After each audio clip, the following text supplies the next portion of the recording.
إن الحمد لله نحمده ونستعينه ونستغفره ونؤمن به ونتوكل عليه ونعوذ بالله من شرور أنفسنا ومن سيئات أعمالنا من يهده الله فلا مضل له ومن يضلله فلا هادي له ونشهد أن لا إله إلا الله ونشهد أن سيدنا محمدا عبده ورسوله الذي أرسله بالحق بشيرا ونذيرا وداعيا إلى الله بإذنه وسراجا منيرا فقد قال الله تعالى في كلامه المجيد والفرقانه الحميد সবাই পড়েন আউযু বিল্লাহি মিনাশ শাইতানির রাজিম বিসমিল্লাহির রাহমানির রহিম منها خلقناكم وفيها نعيدكم ومنها نخرجكم تارة أخرى وقال الله تعالى في شان حبيبي إن الله وملائكته يصلون على النبي يا أيها الذين آمنوا صلوا عليه وسلموا تسليما اللهم صل على سيدنا مولانا محمد وعلى آل سيدنا নবীর নামে দুরূদ শরীফ পড়িবে যে জন তার জন্য যে হারাম হবে জাহান্নামের আগুন আল্লাহুম্মা সাল্লি আলা সাইয়্যিদিনা মাওলানা মুহাম্মদ ওয়া আলা আলি সাইয়্যিদিনা আমার যখন ফুরাবে দিন আসবে গহীন রাতি আমার যখন ফুরাবে দিন আসবে গহীন রাতি থেকো আল্লাহ জীবনে থেকো আল্লাহ জীবনে হয়ে চির সাথী আসবে গহীন রাতি আমার যখন ফুরাবে দিন আসবে গহীন রাতি জীবন নদের দুকুল জুড়ে আসলে অমানিসা থাকবে না আর দু চোখে হায় একটু আলোর দিশা জীবন নদের দুকুল জুড়ে আসলে অমানিসা থাকবে না আর দু চোখে হায় একটু আলোর দিশা সেদিন আমার সেদিন আমার সেদিন আমার অন্ধ চোখে তুমি থেকো বাতি আসবে গহীন রাতি আমার যখন ফুরাবে দিন আসবে গহীন রাতি আমার আমার বলে যেদিন কাউকে পাবো না, সেদিন আমার শূন্য হিয়ায় তুমি থেকো সান্ত্বনা, তুমি থেকো সান্ত্বনা। আখির আলো নিভে যেদিন মনে আলো দিয়ে, আসবে না কেউ অন্ধ চোখে একটু আলো নিয়ে। আখির আলো নিভে যেদিন হৃদয়ে আলো দিয়ে, আসবে না কেউ অন্ধ চোখে একটু আলো নিয়ে। সেদিন আমার, সেদিন আমার, সেদিন আমার অন্ধ ঘরে তুমি আলোর জ্যোতি, আসবে গহীন রাতি। আমার যখন ফুরাবে দিন, আসবে গহীন রাতি। থেকো আল্লাহ জীবনে, থেকো আল্লাহ জীবনে হয়ে চির সাথী, আসবে গহীন রাতি। আমার যখন ফুরাবে দিন, আসবে গহীন রাতি। মারহাবা বলা যাবে না? ঠান্ডায় সবাই জমে গেছে, এত ঠান্ডা, চারিদিকে পার্টিশন নাই, চারিদিকে ঠান্ডা ঠেকানোর মতো কোনো অবস্থা নাই। বক্তার কথা বললে ঘেমে যায়, সেই বক্তারও যদি গায়ে চাদর লাগে তাইলে শীত কেমন এটা বোঝা যায়। ও আমার ভাইয়েরা, এই শীতের রাতে ও গভীর রাতে এখনো যারা বসে আছেন, এতক্ষণ যে সঙ্গীতটা বললাম আমি বলেছি আল্লামা তারেক মনোয়ার লিখেছে, সেইটাই আমি গেয়েছি। আমাদের যখন দিন ফুরাবে, গভীর রাত চলে আসবে, আসলে এই রাত মানে এই রাতের অমাবস্যার রাত না। এই রাত মানে হলো যখন আপনার দিন ফুরিয়ে যাবে, তখন আপনার চোখের বাতি নিভে যাবে, আপনার শ্বাস প্রশ্বাস বন্ধ হয়ে যাবে, আপনার জবান বন্ধ হয়ে যাবে, শরীরের চলা বন্ধ হয়ে যাবে, মুখের বলা বন্ধ হয়ে যাবে, কানের শোনা বন্ধ হয়ে যাবে, শরীরের সমস্ত হৃদস্পন্দন, রক্তের চলাচল সব কিছু স্তম্ভিত হয়ে যাবে। আমাদের চোখ আর দেখবে না। তার মানে যেদিন দিন ফুরাবে, ওই দিন আমাদের জীবনে অন্ধকার রাত নেমে আসবে, সেটা হোক দুপুরে কিংবা রাতে, বিকালে, সকালে, বলেন ঠিক কিনা? রাত নামবে না কি নামবে না, আমাদের চোখ আর দেখবে না, কান আর শুনবে না। ওগো আমার ভাইরা, মারা যেহেতু যাওয়া লাগবে, কোন দিন যাব আমরা জানি না। কবির বিন সামাদ মাহফিলের জন্য বের হয়েছি, আবার সুস্থ শরীরে এই দেহ নিয়ে এইভাবে বাড়িতে ফিরতে পারবে কোনো নিশ্চয়তা আছে? আগামীকাল ঘুম থেকে উঠব, আমাদের কোনো নিশ্চয়তা নাই। এই রাতে যদি কেউ মারা যায়, গায়ের ঠান্ডা পোশাক গুলো খুলে নেওয়া হবে, আপনার কান ঢেকে রাখা মাফলাটা খুলে নেওয়া হবে, আপনার সুন্দর চোখের চশমাটা খুলে নেওয়া হবে, হাতের ঘড়িটা খুলে নেবে, হাতের আংটিগুলো খুলে নেবে, শরীরের দামি দামি কাপড়গুলো খুলে নেবে। তারপরে একটা পাতলা বেডশিট অথবা পাতলা কোনো কাপড় দিয়ে এই শীতের রাত, সারাটা রাত আপনাকে ঢেকে রাখবে। আবার এই রাতের মধ্যেও হয়তো গোসল হয়ে যেতে পারে, এই রাতের মধ্যে আপনার কাফনের ব্যবস্থা হয়ে যেতে পারে, আপনার দাফনের ব্যবস্থা হয়ে যেতে পারে। আপনি মারা যাওয়ার পরে একটা দিনও আপনার আপনজন দুনিয়ার পরে রাখতে রাজি হবে না, ঠিক না বেঠে? আপনার টাকা, আপনার পয়সা, আপনার ঘর, আপনার বাড়ি, আপনার সংসার, আপনার সন্তান, কেউ আপন হবে না।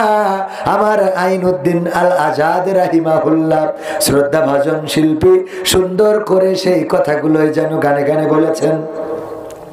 রঙিনে পৃথিবী সারিতে হইবে, সাধের দেহ মাটিতে খাইবে, শূন্য হবে জিন্দেগানি, কার লাগিয়া এত মায়া এত চোখের পানি রে মন কার লাগিয়া এত মায়া এত চোখের পানি রঙিন পৃথিবী ছাড়িতে হইবে সাধের দেহ মাটিতে খাইবে শূন্য হবে জিন্দে গানি কার লাগিয়া এত মায়া এত চোখের পানি রে মন কার লাগিয়া এত মায়া এত চোখের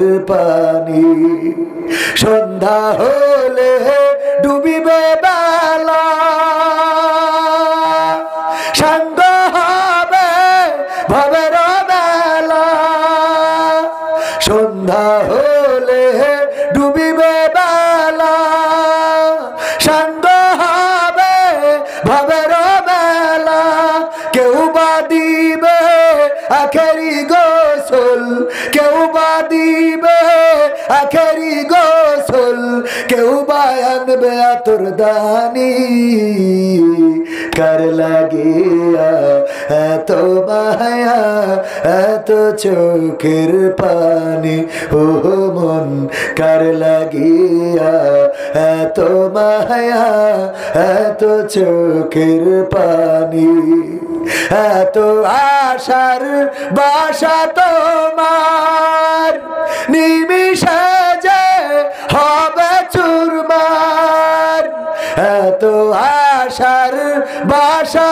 তোমার নিমিষে যে হবে চুরমার ডাকবে ছেলে বাবা বলে ডাকবে মেয়ে মামা বলে সাড়া তো দেবে না যে তুমি কার লাগিয়া এত মায়া এত চোখের পানি রে মন কার লাগিয়া এত মায়া এত চোখের পানি রঙিন পৃথিবী ছাড়িতে হইবে সাধের দেহ মাটিতে খাইবে শূন্য হবে জিন্দে গানি কার লাগিয়া এত মায়া এত চোখের পানি রে মন কার লাগিয়া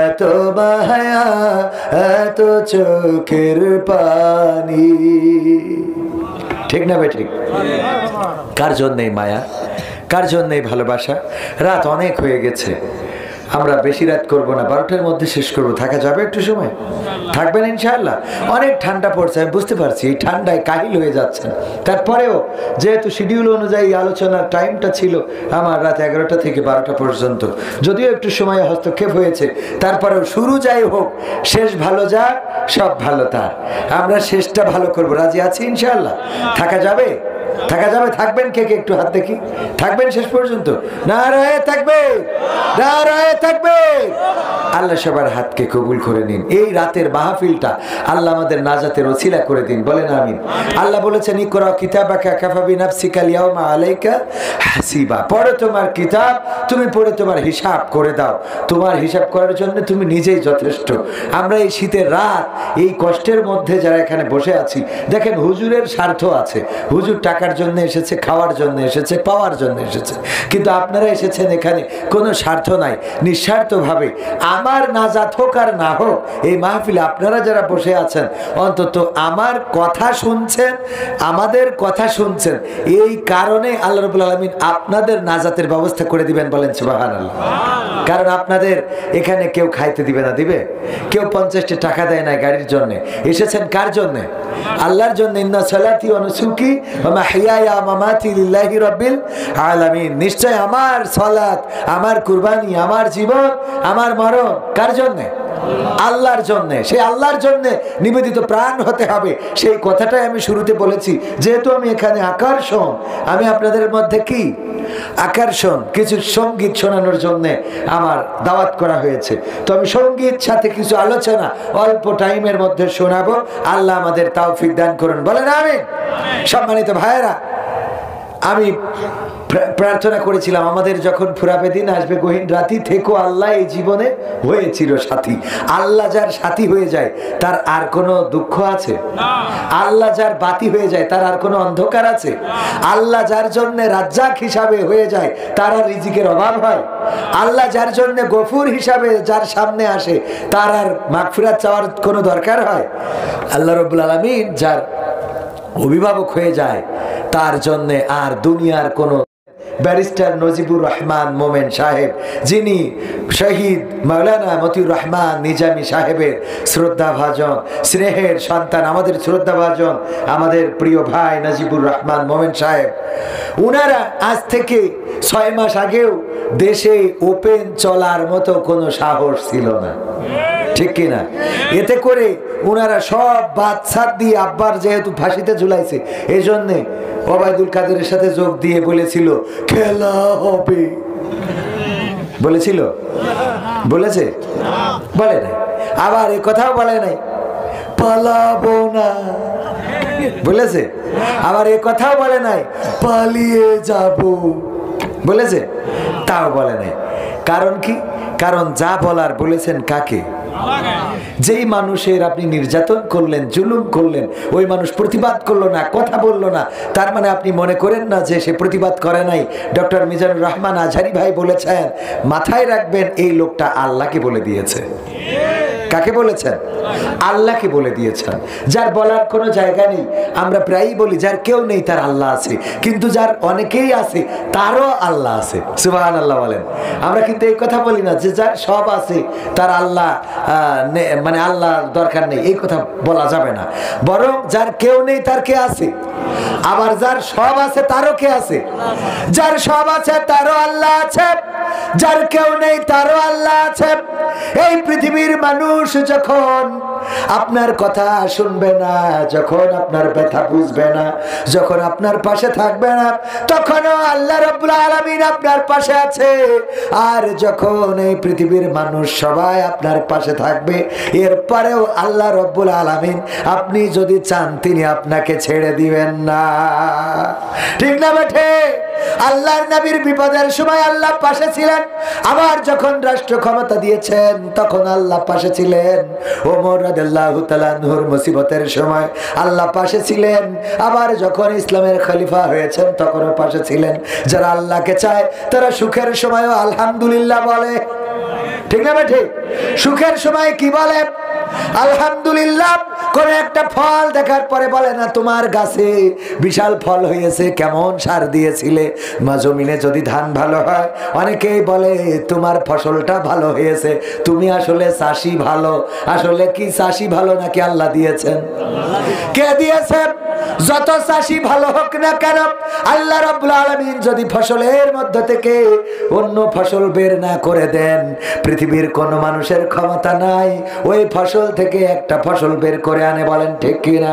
অনেক গরু আছে, ছাগল আছে, যে ছাগলগুলো মহিলা কিংবা ওই যে আমরা আমাদের আঞ্চলিক ভাষায় বলে বকনা গরু, গাভী গরু অথবা ধাড়ি ছাগল বা এই জাতীয় অনেকেই নাম বলে থাকে। ভাইয়েরা আমার, এই ছাগলও অনেক সময় দেখা যায় মেয়ে ছাগলগুলোর বাচ্চা হয় না, বাছুর হয় না, গরুগুলোর এরকম আছে না নাই? ওইগুলো পরে কি করে আমাদের আঞ্চলিকতায় বলে এটা এদো গরু। আপনারা কি বলেন? সাইদে গরু। সাইদে গরু মানে যেটা সারিয়ে গরু মানে সারিয়ে গেছে, ও আর বাচ্চা দিবি লয়, ও আর বাচ্চা দিবি লয়, ও সারিয়ে গেছে। তো এই যে সারিয়ে গেছে বাচ্চা দিবি লয়, এই যে দেখেন এই গরুর যত বড় ডাক্তার ইঞ্জিনিয়ার হোক না কেন, গরুর বিশাল বড় ডাক্তার, সারা এলাকায় এখন আর এড়িয়ে লাগে না, উনি কমপ্লিট করে দেয়। তো এই ডাক্তার আইডিয়া বোঝেন তো, আবার আইডিয়া গরু মানে পুরুষ গরু। তো এখন তো আর পুরুষ গরুর দরকার হয় না, এখন তো ডাক্তাররাই দায়িত্ব নিয়েছে। তো এই যত বড় গরুর ডাক্তার হোক, এই সারিয়ে গরুর বাচ্চা হইতে পারবে? তাহলে বাচ্চা দেওয়ার মালিক কে? কথা কয় না, আরো ধরে বলেন কে? সুতরাং আল্লাহ রাব্বুল আলামিন, আমরা যদি বলি অমুক ডাক্তার সে ভালো বীজ দিতে জানে, আসলে ওই ডাক্তারের বীজে যদি বাছুর হইতো তাইলে ওই গরু, আরো যে গরুর ওই সাইডে যাওয়া গরু 4-5টা এনে দেন, দেখি কত ভালো ডাক্তার বীজ দিয়ে দিক। কথা কয় না, বীজ দিলে হবে? আবার তাদেরও একটা সময় আছে, আল্লাহ রাব্বুল আলামিন তাদের প্রাকৃতিক ভাবে একটা সময় করে দিয়েছেন, সেই সময়ের মধ্যে অবশ্যই তার এই ব্যবস্থাটা করা লাগবে। ওগো আমার ভাইয়েরা, এভাবে আল্লাহ রাব্বুল আলামিন এই প্রাণী কুলকে সৃষ্টি করে রেখেছেন। দেখেন, আমি মাঝে মাঝে চিন্তা করি, ইঁদুর আর বিড়াল, ইঁদুর আর বিড়ালের মধ্যে, ইঁদুর কি বিড়ালের জমি ফাঁকি দিয়ে নিয়েছে? বিড়ালের গরু খুলে নিয়ে ইঁদুর তার বাড়ি বেঁধে রেখেছে? না, রাখে নাই। আবার এমন না যে ইঁদুর আমলিক করে, বিড়াল বিএনপি করে, তাও করে নাকি? যে আমি বিএনপি করি, এতদিন বেরোইতে দাও না, এখন আমি 5 বছর তোমারে বেরোইতে দেব না। দেখেন, কিছুই না। আল্লাহ রাব্বুল আলামিন এই সমাজের জন্য, এই পৃথিবীর মানুষের সুখ শান্তির জন্য, দেখেন ইঁদুরের শত্রু বানিয়ে দিয়েছেন বিড়ালকে, যে ইঁদুর যদি ক্ষতি করে তাইলে একটা বিড়াল পালন করার কিছুর দরকার নাই, ওই বিড়াল ইঁদুর সাইজ করার জন্য যথেষ্ট। বলেন ঠিক কিনা? আবার কুকুরের সাথে বিড়ালের দ্বন্দ্ব বাঁধাই দিয়েছে। দেখেন, কুকুরের সাথে দ্বন্দ্বটা কিসের? না ওর জমি দখল করেছে, না ওর মাথায় বাড়ি দিয়েছে, অথচ বিড়াল দেখলেই কুকুরের মেজাজ খারাপ হয়ে যায়। শিয়ালের সাথে কুকুরের দ্বন্দ্ব আছে না নাই? আছে। মানে কি, শিয়ালের সাথে আমাদেরও দ্বন্দ্ব আছে। আমার ইব্রাহিম ভাই, তাই তো? কি ভাই আপনি? ফজলুল হক মামা, আমার মামা যান। দেখেন, আমি নামটা ভুলে গিয়েছিলাম। মামাই আমার, উনি সরল সোজা মানুষ, উনার বাড়িতে মুরগি নাই, উনার বিবি আমার মামানি মুরগিও পোষে নাই, হাঁসও পোষে নাই, কিন্তু মনে করেন শিয়াল দিনের বেলায় বের হয়েছে, উনার হাতে যদি লাঠি এক কান থাকে, চাইলে মারবে না? মারবে না। তো শিয়াল উনার কি ক্ষতি করিস বলেন? আমার মামার তো হাঁস মুরগি নাই, থাকলে না হয় চুরি করতো। উদাহরণ, পাগল আছে মানে যার নাই। ধরেন একজনের হাঁসও নাই, মুরগিও নাই, কুকুরও নাই, কিছুই নাই, তো সে শিয়াল দেখলে কি শিয়ালের ডেকে কয় যায় রুটি খেয়ে যায়? কি বলে? শালা তোর কখন যে পিঠাবো। ঠিক না ভাই? ঠিক। এই যে মানসিকতা, আল্লাহ কুত্তার সাথে শিয়ালের এই লড়াই, মানুষের এই যে একটা অবস্থা তৈরি করে। আবার শিয়ালও দেখেন তাদের কিভাবে সফটওয়্যার দিয়ে দিয়েছে, ওরা কোনোদিন বলে না যে আমরা দিনের বেলায় ঘুরে বেড়াবো, তোরা কিছু বলতে পারবি না, বলে? ওরা কোনোদিন এসে বলেনি পালাবো না, পালাবো না, প্রয়োজন হলে ফজরুল মামার বাড়িতে উঠবো, বলে এই কথা? না, বলে না। শিয়াল ও জানে যে আমার রাত্রি ছাড়া বেরোনো হবে না। ওরা কিন্তু অটোমেটিক, ও জন্মগত ভাবে আল্লাহ ওদের সফটওয়্যার সেট করে দিয়েছে যে তুই দিনের আলোতে যেন খবরদার গ্রামে বেরোবি না। ওর আরেকজন যে বুঝাইছে, বলেন, আমার মামা যে বলিল শিয়ালে যে খবরদার জন্য বেরোস নি, পাবনার লোক বলো ভালো না, মারবে তো মারবে, আবার পাগলা কারা তো ভর্তি হতে পারে, বলেছে কেউ? বলে না। অথচ ওর শিয়ালই জানে। ও আচ্ছা, ও মানলাম যে শিয়াল না হয় বয়স হয়েছে তাই ওর বুদ্ধি বেশি, আচ্ছা ওর বাচ্চারাও তো বেরোয় না, কথা কয় না। এই বাচ্চাদের বুদ্ধি দিল কিটা? দেখেন, এটা আল্লাহ রাব্বুল আলামিন এভাবেই সৃষ্টি করেছে প্রাণীকুলকে, এভাবেই। সুন্দরবনের বাঘ আমাদের যদি চলে আসে, সবাই ঝাঁক বেঁধেছে, চল বাংলাদেশ দখল করে নেবো, দেখ কোয়ানে বিএনপি জামাত সব দেখে নেবো। সুতরাং বাঘ আসলে আমরা দাঁড়াতে পারবো তাদের সামনে? ওরা কোনোদিন আসে না, কারণ ওদের যে বাউন্ডারি গন্ডা আল্লাহ সীমারেখা করে দিয়েছে, সেই সীমানার বাইরে তারা কখনো আসে না, আসবে না, তারা কখনো আসবে না। এটাই আল্লাহ রাব্বুল আলামিনের সৃষ্টি রহস্য। এজন্য আল্লাহ যদি সাথী হয়ে যায়, আবার এই সব প্রাণী কুলগুলো দেখেন, শিয়াল আমরা দিনের আলোয় দেখি না, রাত্রে যখন গাড়ি নিয়ে যায় কত শিয়াল, এরা সবাই খেয়ে আছে, সবাই তাজা। একটা শিয়ালও দেখিনি যে এই যে গাঞ্জা খড়গের মতো টিং টিং হয়ে গেছে। একটাও কি চোখে পড়েছে এরকম? ওরে বাবা, যে কটা ট্রাক বাসে দেখবেন অ্যাক্সিডেন্ট করে মরে নিয়েছে রাস্তায়, দেখলি মনে হয় খাওয়া গেলি বোধ হয় গোশ করা নিয়ে যেতাম। ঠিক না ভাই? ঠিক। সব কি কুন্দল কুন্দল, ওরে মোটা, খাওয়াই কে? আল্লাহ খাওয়ায়। শুধুমাত্র মানুষ আমরা আল্লাহকে অভিভাবক মানতে পারি নাই, তাই আমাদের চিন্তা আমাদের করা লাগে। আল্লাহকে অভিভাবক মানলে কোনো দুশ্চিন্তা থাকে না, বলেন সুবহানাল্লাহ। কারণ আল্লাহ রাতের অন্ধকারেও শোনেন, দিনের আলোতেও শোনেন, একবার মুসা আলাইহিস সালাম আল্লাহকে জিজ্ঞাসা করলেন, ও আল্লাহ আপনি কি ঘুমান না? আল্লাহ বললেন, না আমি ঘুমাই না। বলছে, আপনি ঘুমান না কেমন করে পারেন আল্লাহ? বলতেছে, কেন তোমার কি বিশ্বাস হয় না? কয় হয় ও আল্লাহ, আপনি যে ঘুমান না, কেন ঘুমান না একটু জানতে চাই। আল্লাহ রাব্বুল আলামিন বললেন, ও মুসা, কাছের একটা পাত্রে পানি নাও, আর সেই পানি নিয়ে পাহাড়ের ওই পাদদেশে দাঁড়াও, দাঁড়িয়ে পানির গ্লাসটা ধরে রাখো। যখন মুসা আলাইহিস সালাম ওই পানির গ্লাসটা ধরলেন আর দাঁড়িয়ে রইলেন, আল্লাহ রাব্বুল আলামিন ঘুমকে বলে দিলেন, যাও এবার মুসার ঘুমে ধরো। মুসাকে ঘুমকে বললেন, আক্রমণ করো। ঘুম এসে যখন মুসাকে ধরেছে, অমনি হাতের গিলাস কে পড়ে যায় না, যায় না? ফোন দেখতেছেন রাত্রি শোয়ার সময়, পড়ে না? পড়ে না। অনেক সময় উপরে দেখলি নাকের পরে পড়ি, পরের দিন আবার ডাক্তারের কাছে যায়, নাক ব্যথা আছে না কি, কাল ফোন পড়ি নাকের পরে। ঠিক না ভাই? ঠিক। কারণ ঘুম যেই ধরে সেই নাক ভেঙে কে ফোন ছে না, ফোন দেখছি না, ফোন নাকে পরে ভেঙে। ঠিক না ভাই? ঠিক। ও আমার ভাইরা, ঘুমকে বলল ধরো।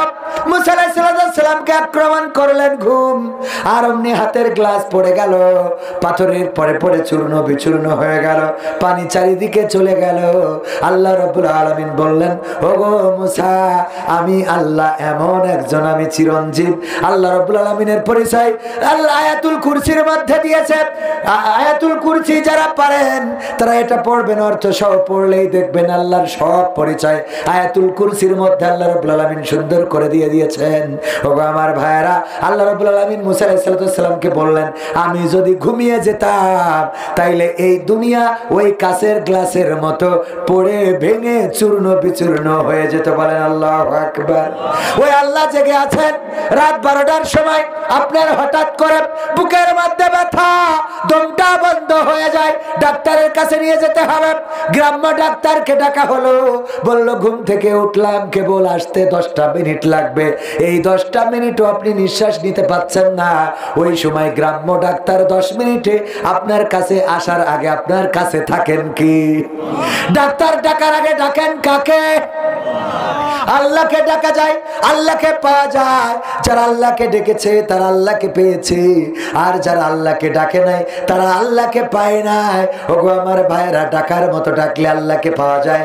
কারণ আপনি ঘরের মধ্যে যদি আল্লাহর স্মরণ করেন, আল্লাহ ওই ঘর থেকে আপনার ডাক শুনতে পান। যদি ফাঁকা মাঠের মধ্যে থেকে আল্লাহকে স্মরণ করেন, ওই ফাঁকা মাঠ থেকে আল্লাহ শুনতে পান। যদি আপনি অন্য কোনো জায়গা থেকে, জেলখানা থেকে, অথবা আপনি যত সুখে থাকেন বঙ্গভবন, সংসদ ভবন থেকে, অথবা দাদার দেশে মোদির কাছ থেকেও যদি আল্লাহকে ডাকেন, আল্লাহ শোনে না? শোনে না? কথা কয় আল্লাহ শোনে না? শোনে না? অথচ আমার নেত্রী শুধু মোদিকে ডেকেছে বলে ভারতে জাতি পেরেছে, আর আল্লাহকে ডাকলে গোটা দুনিয়াটা তার জন্য হয়ে যেত। ঠিক না? ঠিক। নেত্রী ডেকেছেন দাদাকে, দাদার হাতে ছিল চাবুক, ছুড়িয়ে মেরিয়েছে, ও বড্ড লেগে, নাকি কলম ছিল, একটা কলম ছিল, ছুড়িয়ে মেরিয়েছে, ও বড্ড লেগেছে। দাদার হাতে ছিল হেলিকপ্টার, পাঠাই দিয়েছে, ওই দেশে চলে গিয়েছে। ও আমার ভাইয়েরা, আল্লাহকে ডাকলে এই দেশ ছাড়া লাগতো না, এই মাটি ছাড়া লাগতো না, এই দেশের মধ্যে, এই মাটির মধ্যে গর্ব করে বসবাস করতে পারতো। বলেন ঠিক কিনা? আল্লাহকে ডেকেছেন মতিউর রহমান নিজামী রাহিমাহুল্লাহ। শহীদ হওয়ার আগে আজকে তো এসেছিলেন ব্যারিস্টার নাজিবুর রহমান মোমেন সাহেব। উনার কাছে উনি সহ উনার পরিবার যখন দেখা করেছিলেন এমন একজন আল্লাহর ওলি, উনি বললেন, ও আমার সন্তানেরা, বলো দেখি আমি ফাঁসির কাষ্ঠে লুঙ্গি পরে যাব নাকি পায়জামা পরে যাব? সাথী আই, কে যাবে আমার দাফন কাফন করার জন্যে? তোমার মাকে নিয়ে যেও না, কারণ তোমার মায়ের বয়স হয়েছে, অসুস্থ হয়ে পড়বে। মৃত্যুর আগে এমন স্বাভাবিক কথা শুধুমাত্র তারা বলতে পারে যাদের পাশে আল্লাহ থাকে। বলেন ঠিক কিনা? ইতিপূর্বে অসংখ্য প্রমাণ রয়েছে। মুসা আলাইহিস সালাম যখন নদীর কিনারায় চলে গেল, পৌঁছে গেল, পিছনে কারা? ফেরাউনের বাহিনী, আর সামনে কি? নদী নৌকা আছে, নৌকা তো ছিল না ও আমার দরদি, আগে জানলে তোর ভাঙা নৌকায় চড়তাম না। ঠিক না ঠিক? ভাঙা নৌকায় চড়তাম না, আর এই বিপদে পড়তাম না। ওরে বর্ডারেতে খাইলাম ধরা, বিসিটাও তো পাইলাম না। আগে জানলে তোর ভাঙা নৌকায় চড়তাম না। ঠিক না বেটি? তার মানে নৌকায় চড়লেও সবসময় নদীতে চলা যায়, কথা কয় না? নৌকায় চড়লেও সবসময় নদীতে চলা যায় না, কারণ নৌকা তো নিজে চালাতে হয়। কিন্তু আল্লাহ রাব্বুল আলামিন যদি কারো মাঝি হয়ে যায়, তাইলে তার আর কোনো নৌকার দরকার হয় না। বলেন সুবহানাল্লাহ। মুসা আলাইহিস সালামের মাঝি ছিলেন কে? পরিচালক ছিলেন কে? ডিরেক্টর ছিলেন কে? আল্লাহ রাব্বুল আলামিন ডিরেক্টর থাকার কারণে, মাঝি থাকার কারণে আর নৌকার দরকার হয় নাই। নদীর কিনারায় যখন পৌঁছে গেলেন, মুসা আলাইহিস সালাম একটা বারের জন্য হতাশ হন নাই। কিন্তু সাহাবীরা, ওদের তো ইমানের মধ্যে একটু জোর কম ছিল, ঠিক না বেটি? আর সবচেয়ে তেড়া সাহাবী ছিল মুসা আলাইহিস সালামের সাহাবী। এত তেড়া, মান্না সালুয়া জান্নাতে আসে, খায় আর ঘুরি বেড়ায়, কয় আমরা এরামটা খাবো না, আর একটু রং বেরঙের হতে হবে, পোলাও বিরিয়ানি হতে হবে। কয় কি ও বাদ দাও, আমরা রেন্দে খাবো। কত বড় শয়তান!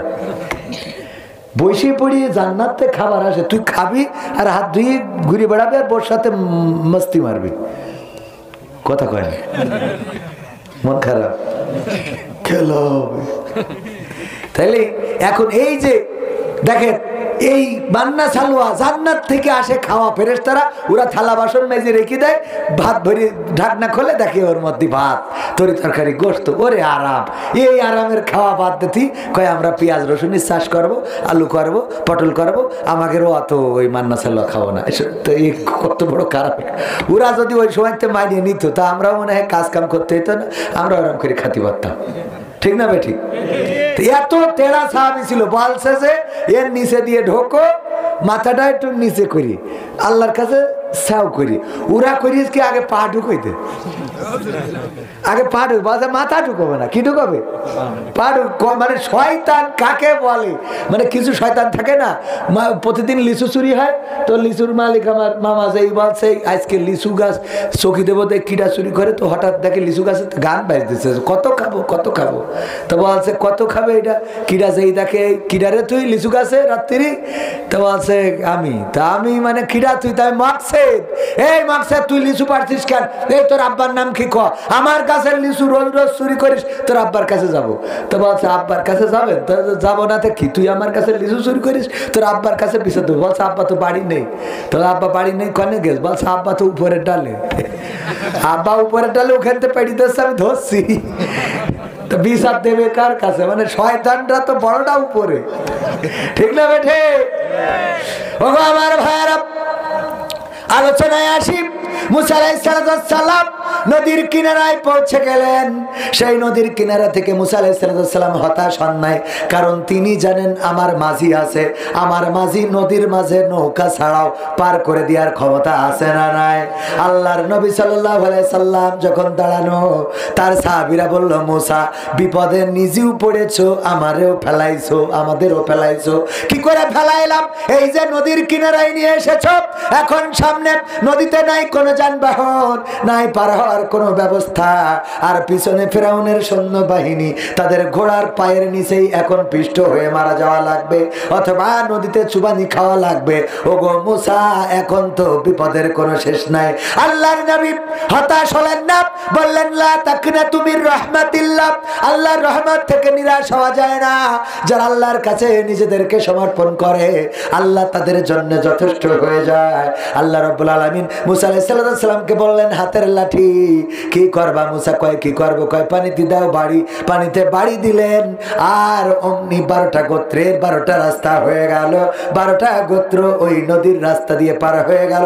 সবাই জোরে জোরে বলেন সুবহানাল্লাহ। এরপরে দেখেন আইয়ুব আলাইহিস সালাম ডেকেছিলেন কাকে? আল্লাহকে ডাকলেন কেন? শয়তানের সাথে চ্যালেঞ্জ হলো। আল্লাহ রাব্বুল আলামিন বললেন, আল্লাহ রাব্বুল আলামিনকে শয়তান বললেন, তুমি যদি তোমার বান্দা আইয়ুবকে কষ্ট দাও তাইলে আইয়ুব আর তোমার নাম জপবে না, তোমার জিকির করবে না।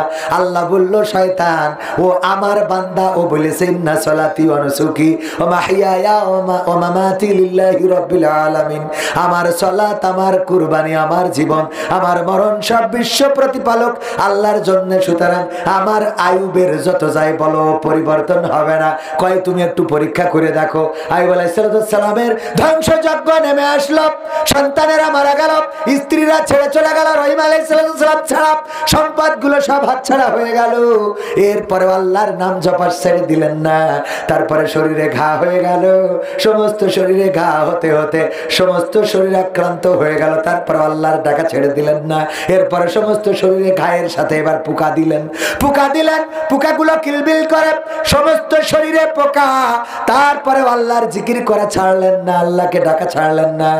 এরপরে আল্লাহ রাব্বুল আলামিন যখন জিহ্বায় পোকা দিলেন, তখন আইয়ুব আলাইহিস সালাম বললেন, ওগো আল্লাহ, তুমি আমারে আমার সন্তান কেড়ে নিয়েছো, আমার স্ত্রী কেড়ে নিয়েছো, আমার সম্পদ কেড়ে নিয়েছো, আমার সংসার ধ্বংস করে দিয়েছো। আল্লাহ কোনো অভিযোগ করি নাই, ঘা দিয়েছো তা অভিযোগ করি নাই, আমার শরীরে পোকা দিয়েছো তা অভিযোগ করি নাই।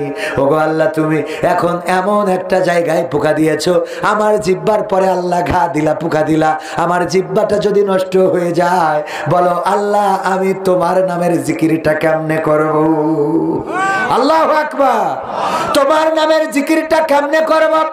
ওগো আল্লাহ, জিহ্বায় পোকা দিও না, এই জিহ্বাটা অক্ষত রেখে দাও, সব কেড়ে নাও, সব কেড়ে নাও, আমার ঘর বাড়ি নিয়ে নাও, আমার স্ত্রী নিয়ে নাও, আমার সন্তান সংসার সব নিয়ে নাও, বিনিময়ে তোমার ডাকার তৌফিকটা দিয়ে দাও। বলেন সুবহানাল্লাহ। আল্লাহকে ডেকেছে, আল্লাহ রাব্বুল আলামিন সমস্ত শরীর সুস্থ করে দিলেন, আবার সংসার ফিরিয়ে দিলেন, জমি জায়গা সম্পদ ফিরিয়ে দিলেন, সন্তান স্ত্রী ফিরিয়ে দিলেন।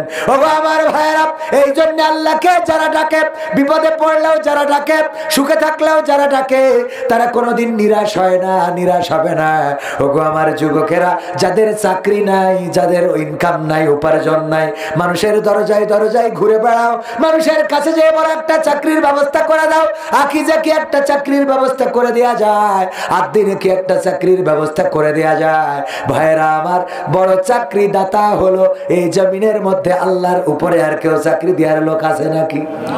আল্লাহ তো লোক না, আল্লাহ আমাদের স্রষ্টা, আল্লাহর মতো আর কেউ নাই চাকরি দিতে পারে। আমার জীবনের একটা ঘটনা আপনারা শুনলে অবাক হতে পারেন, কোনোদিন বলি নাই, কোনো আজে বলি নাই, আজকে আপনাদের শুনিয়ে যায়। গত বছরের আগের বছর যখন ইতিকাফে বসলাম, আদ্দিন মেডিকেল কলেজ মসজিদ যশোর ফুলের হাট, আমার স্যার আকিজের বড় ছেলে মহিউদ্দিন স্যারের সাথে ইতিকাফ করি 5 বছর ধরে। গত বছরের আগের বছর ইতিকাফে বসলাম, আমার আব্বার সাথে ওয়াজ করে বেড়াতেন একজন বক্তা, তিনি বেঁচে আছেন, কিন্তু আমার আব্বা মারা গিয়েছেন আজ 22 বছরেরও বেশি হয়ে গেল। উনি ফোন করে বলল, কবির বাবাজি, তুমি শুনেছি আকিজে চাকরি করো? আমি আকিজ কলেজের স্কুলের কালচারাল টিচার, অনেকেই জানতে পারেন, আমি আকিজে চাকরি করি। ভাইয়েরা আমার বলল, তোমার সাথে শুনেছি স্যারের খুব ভালো সম্পর্ক, যদি আমার ছেলেটার একটা চাকরির ব্যবস্থা করা যায়। আমি বললাম, রমাদানের মাসে শেষ 10 দিন মসজিদে থাকবো, স্যারও থাকবেন আমাদের সাথে, আপনি যদি চান তাইলে ওইখানে আসবেন ছেলেকে নিয়ে এবং সিবি নিয়ে আসবেন, আমরা চেষ্টা করব স্যারকে বোঝানোর। সিবিটা নিলাম, স্যারকে বললাম, স্যার আমার আব্বার বন্ধুর সন্তান একটা চাকরির জন্য আপনার কাছে এসেছে, বাড়ি হলো খুলনা পাইকগাছা, উনি এসেছেন কষ্ট করে একটা চাকরি চায়। স্যার বললেন তার সিবিটা রেখে দাও। ওনাকে বললেন কবিরের কাছে থাকলো, কবির আমার কাছে ঈদের পরে বুঝ করে দেবে, তারপরে একটা ব্যবস্থা দেখি করা যায় কিনা। যখন উনি চলে গেলেন, স্যার বলল, ওগো কবির, এইভাবে তো হাজার হাজার সিবি জমা পড়ে, কতজনের চাকরি দেব, কতজনের চাকরি দেয়া যায়, তুমি সিবিটা তোমার কাছে রেখে দাও। যখন ঈদের চাঁদ উদয় হলো, আমরা ইতিকাফ ছেড়ে চলে আসলাম। ওই সিভিটা আমি এখন বাড়ি নিয়ে যাব নাকি কোম্পানিতে দেব বুঝে পাচ্ছি না, কি করা যায়। ওই সিভিটা আল্লাহর ঘরে আল্লাহর কাছে ফরিয়াদ করলাম, আল্লাহ, যেই উদ্দেশ্যে তোমার ঘরে সেই সিভিটা জমা দিয়ে গিয়েছিল, তুমি চাইলে এই সিভির একটা ব্যবস্থা করে দিতে পারো। মসজিদে রেখে চলে আসলাম। পরের বছর ইতিকাফ করার সময় শুনলাম ওই লোকটা চাকরি পেয়েছে, তবে নিজ যোগ্যতায়, ওই লোকটার কোনো সুপারিশ লাগে লাগে নাই, বলেন সুবহানাল্লাহ। চাকরি পেয়েছেন নিজ যোগ্যতায়, চাকরি দিয়ে দিয়েছেন, কারণ উনি এসেছিলেন মসজিদে, যদিও চাকরি ফরিয়াদ করেছেন একজন কোম্পানির মালিকের কাছে, তার থেকে বড় ফরিয়াদ শুনেছে কে? আল্লাহ শুনেছেন। সুতরাং আমরা চাইবো কার কাছে? আমরা চাইবো আল্লাহর কাছে। আমি বলেছিলাম 12টার মধ্যে শেষ, ভালো যার সব ভালো তার, 12টার মধ্যে শেষ করব। আপনাদের যদি মনে হয় যে না আর একটু বলেন, তাহলে আর 5-10 মিনিট বলা যেতে পারে। আরে ভাই, হ্যাঁ বলবো আর একটু। আমি একটা আয়াতে কারিমা তেলাওয়াত করেছি, সূরা তাহার 55 নম্বর আয়াত। এই আয়াতে কারিমাটা আমরা তেলাওয়াত করে থাকি যখন কোনো মানুষ মারা যায়, তার কবরের কাছে যেয়ে যখন কবরে নামায়, তখন বলি মিনহা খলাকনাকুম ওয়া ফিহা নুঈদুকুম ওয়া মিনহা নুখরিজুকুম তারাতান উখরা।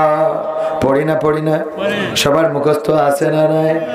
আমরা মরা মানুষের কাছে আয়াতটা কেন পড়ি?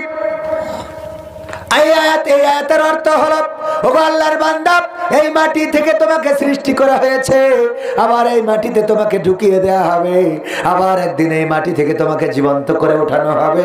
বলেন দেখি, মরা মানুষের যদি এই কথা বলা হয়, ওই মরা মানুষ কি আর সাবধান হওয়ার সুযোগ আছে? তাইলে তারে বলি কেন, আমার মামা যদি বাইক জোরে চালায় আর অ্যাক্সিডেন্ট করে, এরপরে যদি বলি বাইক জোরে চালালে অ্যাক্সিডেন্ট করা লাগে, আর কোনো লাভ আছে? অ্যাক্সিডেন্ট করা হয়ে গেছে, এখন বলি কোনো লাভ আছে? বরং যে বাইক স্টার্ট দিয়েছে তার বলতে হবে, দেখো বাইক সাবধানে চালাইও, কারণ জোরে চালাইলে অ্যাক্সিডেন্ট হয়ে যেতে পারে। এই কথা বলতে হবে তাকে যে এখনো বাইক চালানো শুরু করে নাই, কিন্তু যে অ্যাক্সিডেন্ট করেছে তার আর সাবধান করে লাভ আছে নাকি? ওর তো ঠ্যাং ম্যাং, হয় পাতালে না হয় হাসপাতালে, ঠিক না? হয় পাতালে না হয় হাসপাতালে। ওগো আমার ভাইয়েরা, এই জন্য সাবধান করতে হবে তাকে যে নতুন চালানো শিখেছে অথবা চালাবে অথবা চালাতে চাইছে, তারে বলতে হবে বাইক চালাও, কোনো অসুবিধা নাই, কিন্তু যেন জোরে চালায়ও না। তেমনি ভাবে এই আয়াতটা আমরা যারা কবরের কাছে পড়ি, এই আয়াতটার পরে অবিচার করি, আল্লাহর এই কথার সাথে অবিচার করি। এই আয়াত কোনো মরা মানুষের জন্য নাজিল হয় নাই, বরং এই আয়াত এসেছে জীবন্ত মানুষের জন্য, যেই মানুষগুলো এখনো মরে নাই, মরব করতেছে, ঠিক না ঠিক? এখনো যারা মরে নাই, হ্যাঁ। তো সম্মানিত ভাইরা, এখনো যারা মরে নাই, মরব মানে আমরা তো কখন মারা যাবো কেউ বলতে পারি না। তার মানে প্রতিটা মুহূর্তে প্রতিটা মানুষকে সাবধান করতে হবে, সচেতন করতে হবে। আয়াতটা এসেছে মূলত অর্থে ফেরাউনের জন্য। মুসা আলাইহিস সালামকে দিয়ে আল্লাহ পাঠিয়েছিলেন। আল্লাহ বললেন, যাও ফেরাউনকে বলো বাউন্ডারি ক্রস করে ফেলেছো, আর বড়াই করা যাবে না, লড়াই করা যাবে না, অহংকার করা যাবে না। আরবিতে বলে দিলেন কি, মিনহা খলাকনাকুম ওয়া ফিহা নুঈদুকুম ওয়া মিনহা নুখরিজুকুম তারাতান উখরা। ওগো ফিরাউন, কিসের বাড়াবাড়ি তোমার, কিসের পিড়াপিড়ি, কিসের মারামারি, কিসের হানাহানি, কিসের কাটাকাটি, কিসের রক্তপাত, কিসের সংঘাত, কিসের এই অহংকার, কিসের এই বড়াই, সব চূর্ণ বিচূর্ণ হয়ে যাবে। ওগো ফিরাউন, তুমি কি জানো না এই মাটি থেকে তোমাকে সৃষ্টি করা হয়েছে, আবার একদিন এই মাটিতে ঢুকানো হবে, আবার একদিন এই মাটি থেকে তোমাকে জীবন্ত করে উঠানো হবে। এই আয়াত মুসা আলাইহিস সালামকে দিয়ে আল্লাহ পাঠালেন ফেরাউনের কাছে, আর আমরা নিয়ে যেয়ে লাগাই দিছি গোরস্থানে। কোথায় লাগাইছি? তার মানে আয়াত কয় পড়তে হবে মামার কাছে। ওগো মামা, মামা যখন সেলুনি থাকবে তখন মামা সেলুনি মনে করেন সব লাগানো হয়ে গেছে, বলতে হবে মিনহা খলাকনাকুম ওয়া ফিহা নুঈদুকুম ওয়া মিনহা নুখরিজুকুম তারাতান উখরা। ওগো মামা, দাড়ি কেন কাটেন? এই মাটি থেকে আপনারে সৃষ্টি করা হয়েছে, আবার মাটিতে ঢুকানো হবে, আবার মাটি থেকে উঠানো হবে। সুতরাং রাসূলের এই সুন্নাহটা একটু সংরক্ষণ করেন, ঠিক না বেঠে? এরপরে এই আয়াত কোথায় পড়বেন? এলাকার মেম্বার টিউকল চাইছিলেন, টিউকল আপনার বড্ড দরকার, কিন্তু আপনার না দিয়ে ও এক প্রবাসীর বোর দিয়ে থুয়েছে, কারণ ওর সাথে ভালো রিলেশন।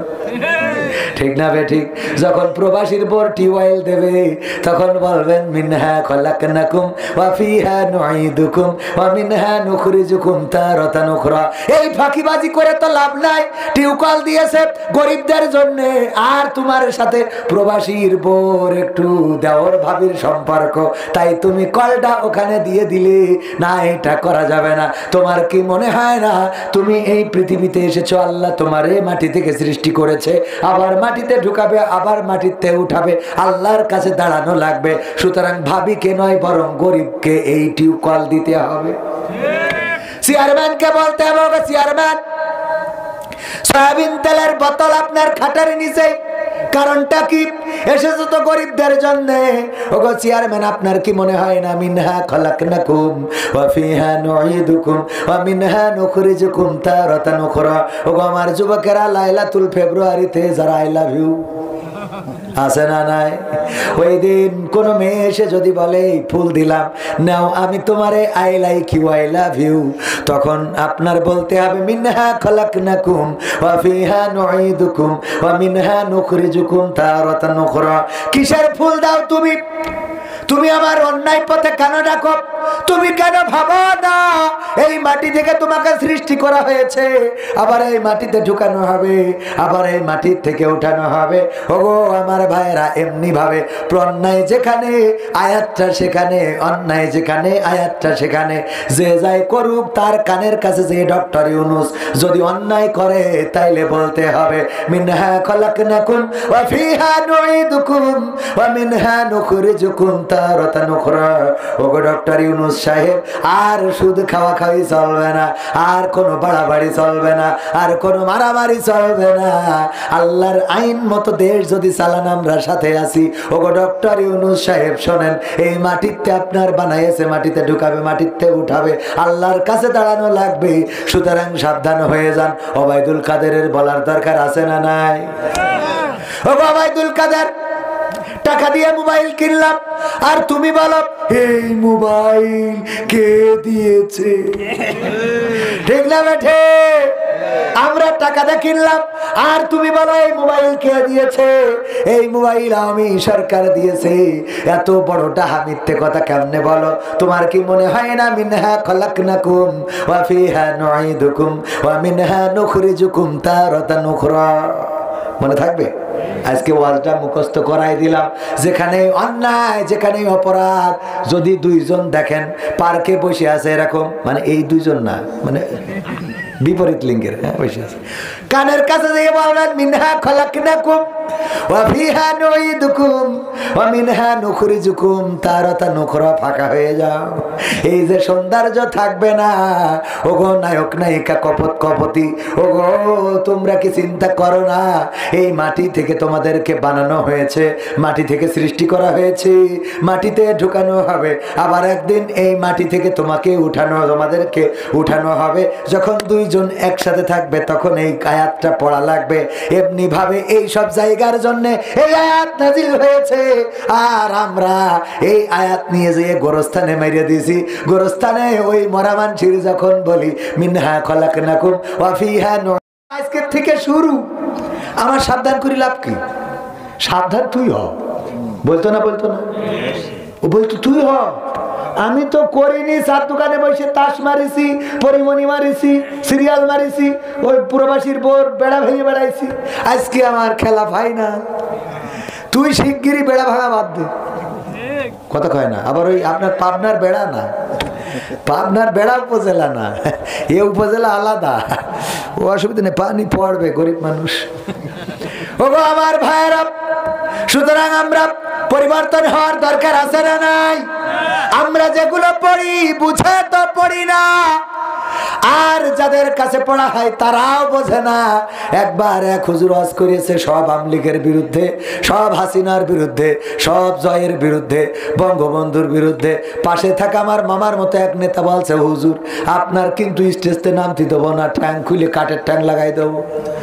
কেন? আপনি সব তো আমাদের নেত্রীর বিরুদ্ধে বললেন, আমার শেখ হাসিনার বিরুদ্ধে বললেন, হুজুর বলছে অসুবিধা নেই, আমি মোনাজাতের সময় ঠিক করে দিবানে। মোনাজাতের সময় হুজুর দেখলাম মোনাজাতের সময় যদি আমি সুন্দর করে বাংলায় ওয়াজ করি, ভাই আল্লাহ তুমি শেখ হাসিনার ক্ষমা করে জান্নাত দাও, তাইলে তো ইরা কাঠি খোলা যেমন তেমন শ্রোতারা কাঠি খুলে দেবে, ঠিক না ভাই? ঠিক, শ্রোতাদেরও ভয় পাবে। হুজুর বললেন আবার দোয়ার সময় এসে কন যে মাফ করি দাও। হুজুর দেখলো দুইটা দলই ঠিকঠাক, যারা বোঝে আর যারা বোঝে না। আমার মামা বা মামার মতো নেতা পাশে বসা হুজুর দোয়া করতেছে, রব্বানা আতিনা ফিদ দুনিয়া হাসিনা ওয়া ফিল আখিরাতি হাসিনা ওয়া কিনা আযাবান নার। উনি নেতা বলতে যাক হুজুর আপনি আরবি দিয়ে হাসিনার নাম ধরে দোয়া করলেন, ভালো লাগলো। আসলে হাসিনার নাম ধরে দোয়া করলো, কথা কয় না। এরকম যারা বোঝে না তারা উল্টো পাল্টা পড়ে, যেখানে যা পড়া দরকার না সেখানে তাই পড়ে, যেখানে যা দরকার না সেখানে তাই রাখে। আর আমরা আমাদের প্রয়োজন মতো তো কিছু লিখে নিয়েছি। যেমন দেখবেন যে টিরাকে সারাদিন গাছ বয়, ওদের গাছের দরকার, আর যে পৃথিবীর গাছগুলো কেটে টিরাকে সাজাইয়েছে উঁচু করে, ওর পিছনে লেখা রয়েছে গাছ লাগান পরিবেশ বাঁচান। শয়তান, গাছ লাগান পরিবেশ বাঁচান, আর ওর টিরাকে সব গাছ মেরি বরি দিয়েছে, ঠিক না ভাই? ঠিক। টয়লেটে লিখে রেখেছে পরিষ্কার পরিচ্ছন্নতা ইমানের অঙ্গ। টয়লেটে লেখার জন্য এই হাদিস, পরিষ্কার পরিচ্ছন্নতা ইমানের অঙ্গ। আর বাসের মধ্যে লিখে রেখেছে নিশ্চয় আল্লাহ ধৈর্যশীলকে পছন্দ করেন। আছে না নাই? কারণ বাসে হেল্পার বলেছে সিট ভরা, পাবনায় যাবেন, কয় ওঠেন শিগগিরি, ঠেসে ঠেসে উঠা যায় না, বলছে ভিতরে যান সব ফাঁকা। অথচ গেটের পার হওয়া যাচ্ছে না, ও ভিতরে সব ফাঁকা। কত বড় শয়তান, ঠেলে তোলবে আসেন এই জায়গা আছে, আরে ভিতরে সব ফাঁকা, খালি যাইয়ে দেখেন। উইটে দেখা যায় ফাঁকা মানে কি আপনার জামা কাপড় ব্লাউজ ছায়া কোনো কিছু ঠিক রাখতে পারেন না, ঠিক না ভাই? ঠিক। এবার হঠাৎ রাগ হয়ে যায়, হেল্পারের কলার ধরবেন, ওই দেয়ালে দেখা যায় নিশ্চয় আল্লাহ ধৈর্যশীলকে পছন্দ করে, আল কুরআন। মাফ করে দিলাম। কত বড় শয়তান, বুদ্ধি করে কনে কি লিখে রেখেছে। এক মুরব্বী বাসে উঠেছে, উঠে ওর বউর কোলের মধ্যে বসায়নি, বসে আছে বুড়ো খুনখুনি, তো বউ বুড়ি, তো ওই ইয়াং ফুলাপান ওরা দেখে ওদের খারাপ লাগছে যে বুড়ো এরকম করে ধরি থাকবে কেন, এখন কি লাইলাতুল ফেব্রুয়ারি, ওদের একটা বয়স তো থাকা লাগে। তো পাশে আমার মামা ছিল, মামা বলছে মুরব্বী একটু সাইড করলে হয় না? বলছে কেন? তো দেখছেন না ফুলাপান হাসাহাসি করছে যে একদম কোলের মধ্যে নিয়েতে, বোঝেননি? একটু মুরব্বী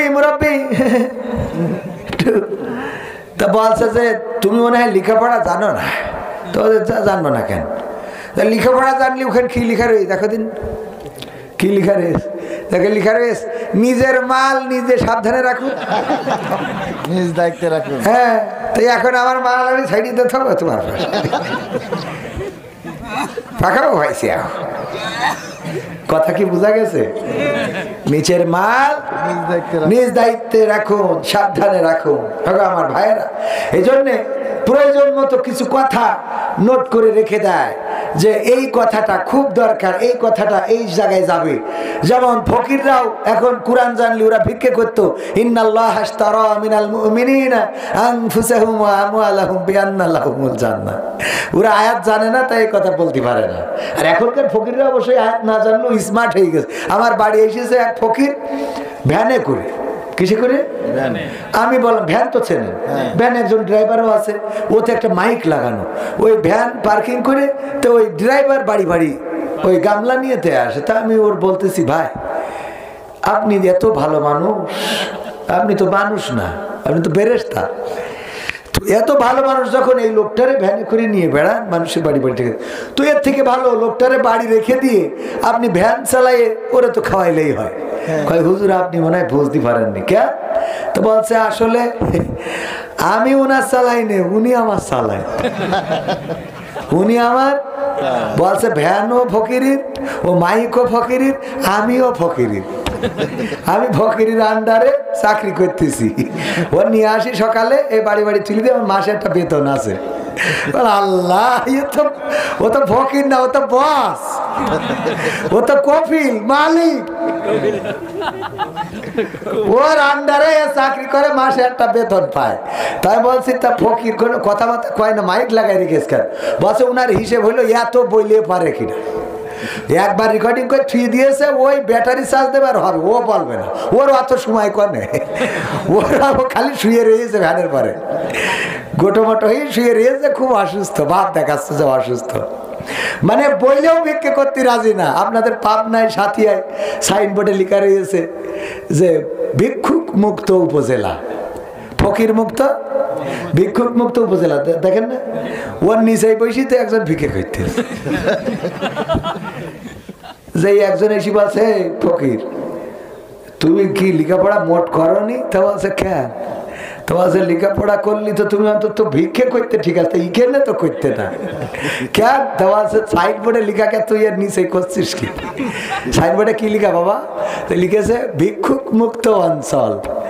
তো ভিক্ষুক মুক্ত, তো তা ঠিক আছে, তো ঠিক আছে, তুই ভিক্ষে করছিস? কাছে ভিক্ষে করছি না তো আমি, ওখানে লিখাও ঠিক আছে, আমিও ঠিক আছি। কি? তো বলছে আমি তো ভিক্ষে করছি না, আমি এখানে সাহায্য তুলছি। ও কি বলছে? সাহায্য। বলছে ভিক্ষে চালি অল্প করে দেয়, ওতে হয় না, ডাইরেক্ট সাহায্য নিচ্ছি। ও লিখাও ঠিক আছে, ও ঠিক আছে। ভাইরে শরবত, শরবত খেয়ে যাবা তো। এই যে শরবত যখন ভাবি খাওয়াইতে যাবে, তখন দেওয়াররা কি বলবে? মিনহা খলাকনাকুম ওয়া ফিহা নুঈদুকুম ওয়া মিনহা নুখরিজুকুম তারাতান উখরা।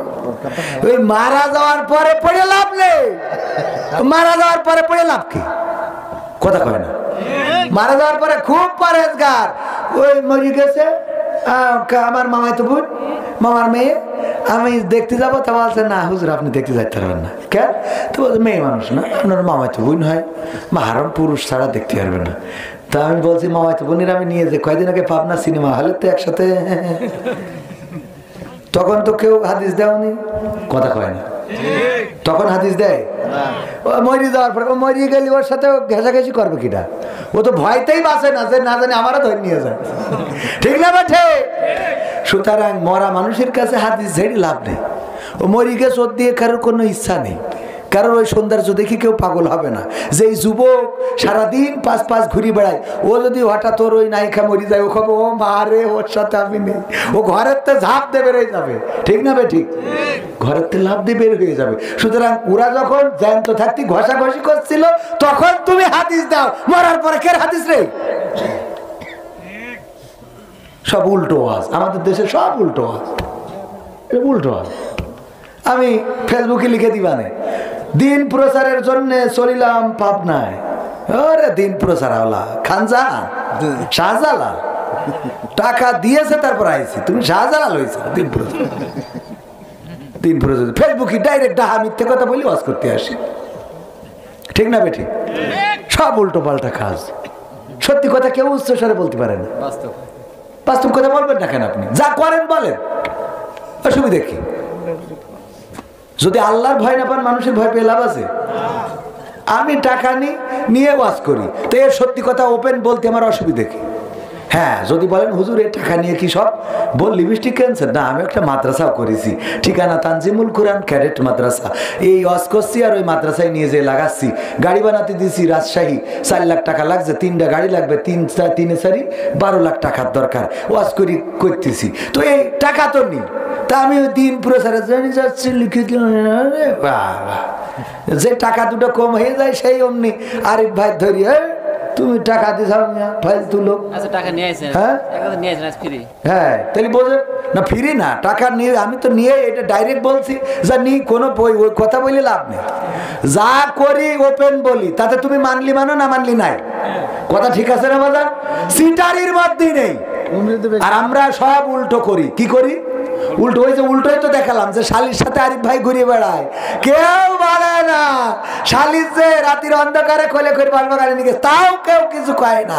যেই মরি যায় কয়েক তুমি আপনি দুলা ভাই না, দেখা যাবে না, তো কোলে করে নিয়ে যেন নাইছে গিয়ে বেড়ায়, তখন কোষডি তো করে মনে থাকবে কথাগুলো। মসজিদের ইমাম সাহেব মরি গেছে, আমাদের পাশের গ্রামের ইমামের মহিলারা একটু দেখবে, তা মহিলাদের দেখতে দেবে না।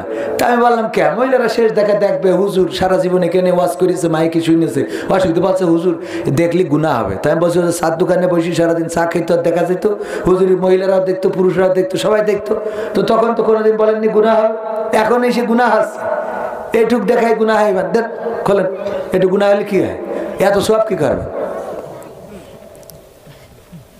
ভাই? কথা ওপেন বলবেন, দেখবেন পরিবেশটা সুন্দর হয়ে যাবে, সমাজটা সুন্দর হয়ে যাবে। বলবেন না এই সমাজ সুন্দর হবে? ওগো আমার ভাইরা, এটা গেল আমার মূল আলোচনা। আর শুরুর আলোচনা ছিল আমরা বিপদে থাকি, মুসিবতে থাকি, ডাকবো কার? আল্লাহ রাব্বুল আলামিনকে ডাকবো। রাতের অন্ধকারে পেট ব্যথা শুরু হয়েছে, দম বন্ধ হয়ে যায়, হার্ট স্ট্রোক করবেন, ওই সময় ডাক্তার ডাকতেও সময় লাগে, কিন্তু আল্লাহকে ডাকতে সময় লাগে? আল্লাহকে ডাকতে সময় লাগে না। আপনি যদি বলেন আল্লাহ আল্লাহ আল্লাহ, যদি একবার বলেন ও আল্লাহ আমি কষ্টে আছি, তুমি সাড়া দাও, আমার আল্লাহ 10 বার ডাকের সাড়া দেন, বলেন সুবহানাল্লাহ। আমার আল্লাহর নবী বলেছেন যদি কোনো বান্দা তার আল্লাহর দিকে, তার রবের দিকে এক কদম বাড়িয়ে দেয়, আল্লাহ রাব্বুল আলামিন তার কুদরতটা তার দিকে 10 কদম বাড়িয়ে দেন, বলেন সুবহানাল্লাহ। দেখেছিলেন কোথায় গেল এমপিরা সব, কোথায় গেল মন্ত্রীরা সব, কোথায় কাদের কাকা? তাদের সারা দেশটা এখন লাগে ফাঁকা ফাঁকা। পালাবো না, প্রয়োজন হলে ফখরুলের বাসায় গিয়ে উঠবো। ঠাকুরগাঁওয়ে বাসা আছে না, জায়গা দেবে? পালাবে না, পালাবে না, যাই না তবু দেখা, পালাবে না, পালাবে না, যাই না তবু দেখা। তাদের সারা দেশটা এখন লাগে ফাঁকা ফাঁকা, ওদের সারা দেশটা এখন লাগে ফাঁকা ফাঁকা। আইন মন্ত্রী আটকে গেল আইনেরই ফাঁকে, দাড়ি ছাড়া দরবেশের ভণ্ড ভণ্ড লাগি, ঠিক না বেঠে? আইন মন্ত্রী আটকে গেল আইনেরই ফাঁকে, দাড়ি ছাড়া দরবেশের ভণ্ড ভণ্ড লাগে। শুনছি কত নেতা নেত্রী খাইতেছে ভাই ডান্ডা, বিচারপতি কালামানিকের ফাটিয়েছে আন্ডা। পলকের ঝলক গেল, পলকের ঝলক গেল থামিয়ে নেটের চাকা। তাদের সারা দেশটা এখন লাগে ফাঁকা ফাঁকা, ওদের সারা দেশটা এখন লাগে ফাঁকা ফাঁকা। কই গেল সেই সংসদেতে মমতাজের গান, কোথায় গেল হযরত বলা শামীম ওসমান, ঠিক না বেঠে? কই গেল সেই সংসদেতে মমতাজের গান, কোথায় গেল হযরত বলা শামীম ওসমান? ইনু মেনন দীপু মনি আছে কারাগারে, বাপ করিলেও পাপ কখনো ছাড়ে কি আর তারে? কোথায় গেল স্পিকারের, কোথায় গেল স্পিকারের দৃষ্টি আঁকা বাঁকা? তাদের সারা দেশটা এখন লাগে ফাঁকা ফাঁকা, ওদের সারা দেশটা এখন লাগে ফাঁকা ফাঁকা। কোথায় গেল আরাফাত আর ব্যারিস্টার সুমন, কথা বলার সময় তারা করে নিয়োজন? কোথায় গেল আরাফাত আর ব্যারিস্টার সুমন, কথা বলার সময় তারা করে নিয়োজন? মুরগি কবির খাইছে ধরা, জাফর কোথায় আছে? গোপন কি সেও গেল মোদি দাদুর কাছে? কোথায় গেল সালামের, কোথায় গেল সালামের কাড়ি কাড়ি টাকা? তাদের সারা দেশটা এখন লাগে ফাঁকা ফাঁকা, ওদের সারা দেশটা এখন লাগে ফাঁকা লাগে কিনা?